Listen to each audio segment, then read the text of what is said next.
এখানে আমাদের মেয়ে কাস্টমার নাই, কি বড় লোকেরা আসে কেনে, ফুটপাতে কি বড় লোকেরা কেনে তো নতুন ফ্যামিলি সব চায় না। এখানে আমি 17 বছর, আমাদের কাস্টমার হলো যাত্রী নিয়ে, ওদেরকে আমি ছোটোর থেকেই ব্যবসা করতেছি। যখন আমি হাফ প্যান্ট পরা তখন থেকে আমাদের কাছে পাবেন বক্স পাবেন, ইলেকট্রিকের যত পণ্য আছে পাবেন, খেলনাপাতি পাওয়া যাবে, গাড়ি টাড়ি পাওয়া যাবে, সানগ্লাস, ঘড়ি টড়ি, কাস্টমারের যেটা চাহিদা ওইটাই আছে। আমাদের মধ্য ফ্যামিলিরাই তো কেনে, কি বড় লোকেরা আসে কেনে, ফুটপাতে কি বড় লোকেরা কেনে তো নতুন ফ্যামিলি।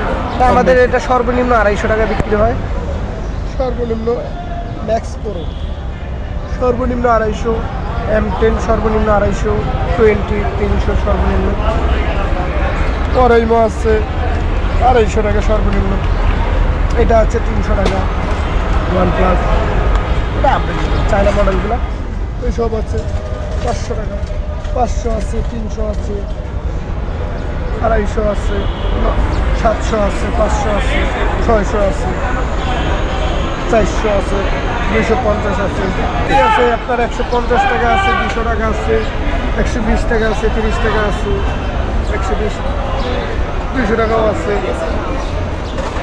সানগ্লাস 100 টাকাও আছে, 80 টাকাও আছে, 200 টাকাও আছে, বিভিন্ন মার্কেট তো মনে করে মার্কেটেই করে, যেখানে দাম রেট বাড়ায় সব হলো মার্কেট।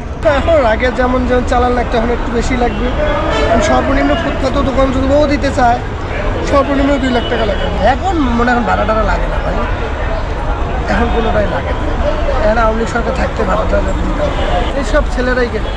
এখানে আমাদের মেয়ে কাস্টমার না, এখানে পাটোতলি আছে, চকিয়া আছে, তারপর গুলিস্তান আছে, এই 3 জায়গায় ঢাকা সিটির মধ্যে 3 জায়গায় মার্কেট, এক চক্করের মধ্যে সব পরিবর্তন মনে করেন না। আমরা বছরে হিসাব করি তো এত টাকা লাভ হয়েছে বছরে চালাইছি, আমাদের প্রতিদিন হিসাব করি আমাদের বছরে।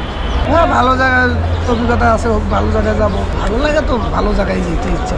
হ্যাঁ আমার এখনও মনে আছে আমি কবে ভালো জায়গায় যাবো, ভালো জায়গায় পরিবেশে যাবো, এখনও আবেগে ভালো জায়গায় যাবো।